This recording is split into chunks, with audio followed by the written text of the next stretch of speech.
अपने नाम के अनुरूप परिवार का, जिले का नाम रोशन करने रोशन यूक्रेन गया था डॉक्टरी पढ़ाई करने। आप अब वर्तमान गुजरते वक्त में जान रहे हैं क्या स्थिति वहां पर आन पड़ी है। नतीजा हुआ कि वतन वापसी की गुहार लगाए जाने लगे। वहां के जितने भी बच्चे थे अपने देश के सभी, हमारे गढ़वा का भी रोशन उसी में शामिल था। कई खतरा सामने से आकर के गुजरा, माँ गढ़देवी का आशीर्वाद रहा, माँ पिता का आशीर्वाद रहा कि जिंदगी अभी तक महफूज रही। वह आज अपने वतन लौट आया, अपने घर को लौट आया। घर जाने के पहले वह माँ गढ़देवी का दर्शन करने आया वहां पर, जिनकी आशीर्वाद से वह उसकी जिंदगी बची और वह वतन वापस लौट पाया। हमारे साथ देख रहेंगे रोशन सोनी, जो अपने जिला मुख्यालय का ही रहने वाला है। यह वहां रह रहा था पिछले 4 सालों से मेडिकल की पढ़ाई करने। हम सीधे रोशन से जुड़ेंगे। जब शुरुआत हुई, हमला जब शुरू हुआ, क्या स्थिति थी? पहले जब से वो शुरू हुआ हमला, तो सबसे पहले तो लाइक कुछ हुआ नहीं था। जैसे कि आज का जो दिन गया, हम सारे जितने स्टूडेंट्स थे, हम कॉलेज गए, फिर वहाँ से फिर हॉस्पिटल गए, हॉस्पिटल से फिर अपना जो दिनचर्या होता है, हॉस्पिटल से फिर आके फिर हमने वो दिन खत्म हुआ, फिर हम रात को खाना पीना खाए और सो गए। उसके बाद फिर सुबह जब मैं देखा कि अचानक से फिर बहुत सारा कॉल्स पड़ा हुआ था मेरे फ़ोन में। फिर मैं अचानक से देख रहा हूँ कि खिड़की की तरफ से बहुत सारी आवाज़ें आ रही हैं। मतलब हर जगह फाइटर प्लेन्स वगैरह सब कुछ चल रहा है, उड़ रहा है वहाँ से। बहुत ज़ोर की आवाज़ आ रही थी। उसके बाद फिर अचानक से फिर धमाकों का आवाज़ शुरू हो गया वहाँ से आना फिर। फिर जब मैं देखा कि वो सारे जो मैसेजेस मुझे आए थे, मैंने देखा कि सारे वो न्यूज़ वाले मैसेजेस थे कि हाँ, अब मैं राजधानी में था वहाँ पे कीव में, तो सबसे पहले अटैक कीव में ही हुआ था। तो अब कीव में इतने सारे अटैक हो चुके हैं, तो मेरा तो होश उड़ गया वहाँ से देख के।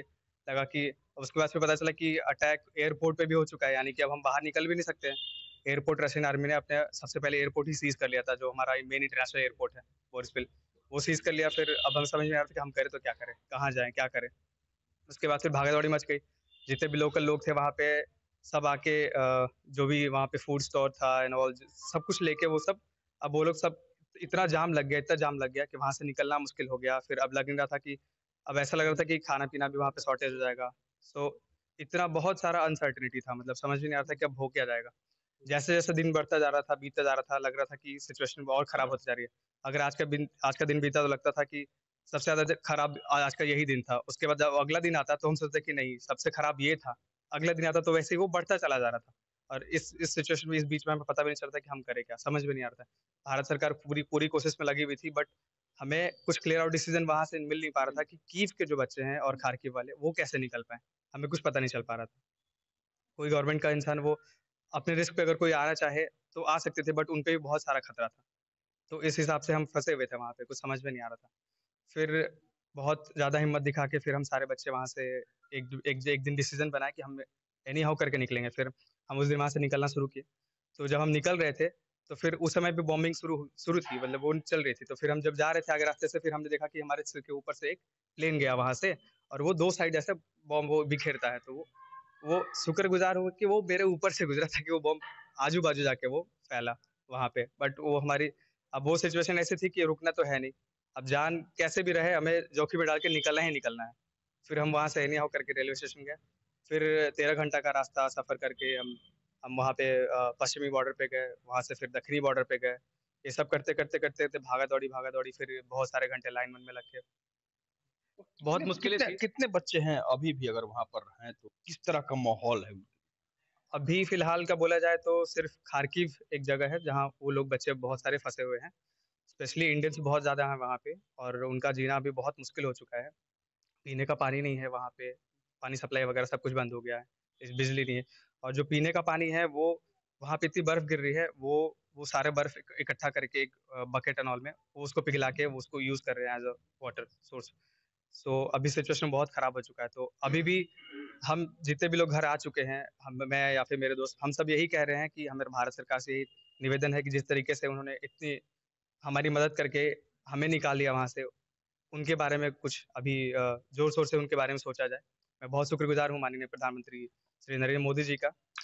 और उसके बाद फिर मैं बहुत ज़्यादा शुक्रगुज़ार हूँ अपने एमपी श्री बी.डी. राम जी का, हमारे एमएलए श्री मिथिलेश ठाकुर जी, फिर हमारे स्वर्णकार अध्यक्ष हमारे दौलत भैया, जिन्होंने मतलब हर जो भी कर सकते थे अपने-अपने तरीके से सबने पूरी प्रयास की। मैं बहुत शुक्रगुज़ार हूँ उनका, और ख़ास करके दौलत भैया जो कोशिश जितना हो सकता था उन्होंने किया, और फैमिली से मेरे कनेक्टेड थे। उनको हमेशा जो सबसे ज़्यादा ज़रूरत वाली चीज़ थी, हिम्मत, वो उन्होंने हमेशा देता रहा हिम्मत। जिंदगी बच गई, बहुत बड़ी बात है रोशन। लेकिन पढ़ाई जो हम बच्चे कर रहे थे, आप भी पढ़ाई करने वहां पर गए थे, उस पर तो निश्चित रूप से ग्रहण हाँ, लग गया। थोड़ी-सी लग गई है, मतलब थोड़ी-सी नहीं बहुत लग गई है, बट ऐसा नहीं है कि सब कुछ खत्म हो गया है। अभी हमारे लिए भारत सरकार बहुत देख रही है, और जो यूक्रेन के जो आजू-बाजू के देश हैं, वो भी हमारे लिए कुछ पहल सोच रहे हैं हमारे लिए कुछ न कुछ करने के लिए। तो उम्मीद है जल्द ही कुछ उम्मीद की किरण कुछ नज़र आएगी। हमारे साथ रोशन की माँ भी है। बात जिसमें हम वहां पर हमला शुरू हुआ था, तो उसके बाद मालूम तो चल ही गया था आपको। क्या बात होती थी, कैसा होता था? मेरा तो लग रहा था कि अब प्राण मतलब बचेगा ही नहीं। लग रहा था कि हे भगवान, मेरे बच्चे को कुछ न हो के पहले ही मेरा प्राण दे दीजिए। क्या दुआ करती थी आप? हम भगवान से यही बोल देते हैं कि हे भगवान, माँ तो इतनी मतलब इतनी बेबस कभी नहीं होती। माँ को बोला गया है कि माँ भगवान है, बच्चों के लिए कुछ भी कर सकती है, लेकिन हम कुछ भी नहीं कर पा रहे हैं। तो मेरी भगवान से यही विनती थी कि हे भगवान, हम वहाँ नहीं जाने पा रहे हैं, लेकिन आप तो हर जगह हैं। आप मदद कीजिए हमारे बच्चे को, आप सुरक्षित रखिए, आप उसके साथ रहिए। हम नहीं रह सकते हैं, आप जाइए। हर समय मैं यही विनती करती थी भगवान से। सही बात है। या लरजते आंसू इस बात की तस्दीक करते हैं कि वह वक्त जो जिस दिन हमला शुरू हुआ था, जब से रोशन वहां पर था, इस क्षण से उस इतना दिन का वक्त कैसे गुजरा होगा एक माँ के लिए, निश्चित रूप से उसे शब्दों में बयां करना मुश्किल है। क्या कहेंगे, मालूम चला था? और हम लोग को पता चला था कि यूक्रेन में हमारे रणगार स्वजातीय से वहाँ पर हैं, योगेंद्र जी के लड़के। हमने जब हम रांची थे तो उन्होंने फ़ोन किया था, तो हम पहुँच नहीं सके, लेकिन दूसरे दिन हम लोग कांटेक्ट किए और इसके लिए दौलत जी लग गए। और इनके लिए भाई हम लोग बहुत बहुत धन्यवाद देते हैं हम अपने अध्यक्ष जी को, जिन्होंने बहुत मेहनत किए। यहाँ उपायुक्त से मिले, उपायुक्त से मिल के इन्होंने समाधान निकाला। रोशन जब से वहां पर था, तब से लगातार उसके संपर्क में रहना, उसकी बातों को उसके परिजन तक पहुंचाना, उसका हाल खबर लेना, साथ ही जब रोशन रांची पहुंचा तो उसे रांची से रिसीव करके गढ़वा तक ला जाना, बाहिफाजत सरकार संघ के अध्यक्ष दौलत किया गया। हम सीधे दौलत से बात करेंगे। आप उस समय से रोशन के संपर्क में थे, लगातार रोज बातें भी आपकी होती थी, और जहां तक संभव हो सका प्रयास भी किया, और आपने आज उसे रिसीव करके वहां पर एयरपोर्ट से यहाँ तक लाया। देखिए भैया, था क्या कि जैसे जो चाची बोली, चाची मतलब मेरी माँ स्वरूप है। ये हमको पिछले रविवार को फ़ोन की और दर्द भरा आंसू से हमको बोले कि किसी तरह से रोशन को बचाना है। क्योंकि भारत का तो मामला था नहीं कि हम लोग आसानी से किसी भी क्षेत्र से अपने वाहन से इसको ले आते। लेकिन सिर्फ हमने प्रयास किया, हमने माननीय मंत्री जी से, माननीय एमपी साहब से बात किया, उपायुक्त महोदय से संपर्क किया। उसके बाद हमेशा इन लोगों को एक हिम्मत देते थे कि हम लोग माँ गढ़देवी के शरण में रहे हैं, कभी इसको कुछ नहीं होगा। और हमारे जितने भी समाज के लोग हैं, इन लोगों के लिए दुआ मांगते थे, क्योंकि यहाँ से सिर्फ हम लोग के पास एक दुआ था। हमने प्रयास किया, रोशन को भी हिम्मत बांधते थे कि कुछ नहीं होगा, आप एकदम हिम्मत बांधे रखे। और ये भी लड़का पूरा हिम्मत के साथ, क्योंकि लगभग ये 20 से 25 किलोमीटर पैदल चल करके और एक-एक जगह पे कम से कम 8-8 घंटे का मतलब एक ही जगह खड़ा रह करके किसी तरह बॉर्डर पार किया। फिर चाची आज सुबह हमको एकदम 6 बजे के आसपास फ़ोन की कि मतलब यूक्रेन से वो चल दिया है। बहुत अंदर से खुशी मिलता था। प्रतिदिन हम अपने घर में भी और अपने समाज के अपने सचिवालय भैया से भी हम लोग तर्क करते थे कि भैया किसी तरह जो है हम लोग को हिम्मत जुटाना है। माने समाज के जितने लोग थे, सब लोगों का दुआ इनके साथ था, और भी समाज के लोग दुआ करते थे कि गढ़वा के लोग हैं, जो झारखंड के लोग हैं, जो भारत के लोग हैं, सही सुरक्षित अपने स्वदेश लौट जाए। जैसा कि आप न्यूज़ में देख रहे हैं कि वहाँ 2 लोगों को गोली लग गया, 5 लोगों को लग गया, तो दर्द तो सभी को होगा, वो चाहे किसी के बच्चे हों, किसी के परिवार से ही है। तो रोशन के लिए तो हम लोग मतलब हमेशा यही प्रार्थना करते थे माँ गढ़देवी से कि हम लोग के बीच यह बहुत जल्द आए। और आज हमें यह अवसर प्राप्त हुआ कि चाची सुबह 6:30 बजे फ़ोन की, हम लोग यहाँ से निकले, रांची एयरपोर्ट पे गए, रिसीव करने का मौका अवसर प्राप्त किया। अध्यक्ष तो दूसरी चीज़ है, हम समाज के एक सेवक के रूप में हैं, कोई अध्यक्ष नहीं है। समाज हमको जहाँ आदेश देगी, जैसा उन लोगों का मार्गदर्शन मिलेगा, वैसा काम करने के लिए हम हमेशा समाज के लिए सदैव खड़े हैं। हाँ हाँ चाची हाँ।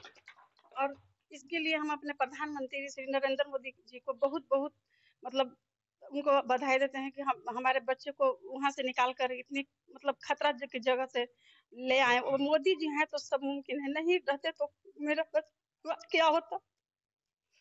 सही बात है। निश्चित रूप से प्रधानमंत्री इस्तकबाल के पात्र हैं कि उनके द्वारा इस पहल किया गया और सारे बच्चे जो अपने देश के थे, भारत के, अपने वतन लौट आए। क्या कहेंगे आप लोगों का सबका रोशन आज आपके बीच में है, खतरे से निकल कर? देखिए, बहुत खुशी की बात है हमारे समाज के लिए कि हमारे समाज का बच्चा वहाँ फंसा हुआ था। और सबसे बड़ी बात, हम लोग दुआ कर सकते थे, प्रार्थना कर सकते थे माँ गढ़देवी से, और आज माँ की हम लोगों का मानना भी पूरा हुआ और आ भी गए। और एक संजोग है कि एक भारत के एक ऐसे यशस्वी प्रधानमंत्री आज हमको मिले हैं, जिसका कि आप सामने परिणाम देख रहे हैं कि वहाँ यूक्रेन जहाँ की हमला हुआ, वहाँ से बचकर ये लड़का यहाँ आ गया। तो इसमें हमारे जनप्रतिनिधि, हमारे स्थानीय विधायक माननीय मिथिलेश ठाकुर जी और हमारे प्रधानमंत्री जी, सभी का बहुत बड़ा योगदान है और हमारा समाज आजीवन उनका आभारी रहेगा। बहुत बहुत धन्यवाद। हम दिखाएंगे मंदिर को, खास करके माँ गढ़देवी जिनके आशीर्वाद से ही आज रोशन अपने बीच में बम और गोलों के बीच से निकल करके, उसके जद से बाहर आ करके आज रोशन हम लोगों के बीच है। अपनी माँ की दुआ, अपनी माँ की दुआ, साथ ही माँ गढ़देवी का आशीर्वाद और मन्नत। कहा जाता है कि माँ गढ़देवी से मांगी गई कोई भी मन्नत निष्फल नहीं जाती। इसका सबसे बड़ा प्रमाण है कि बम और गोलों के जद के बीच से निकल करके गढ़वा का रोशन यूक्रेन से गढ़वा लौट आया। दूसरी बात हम कहें कि उतना खतरा से निकल के बावजूद भी तनिक भी रोशन सहमा नहीं है।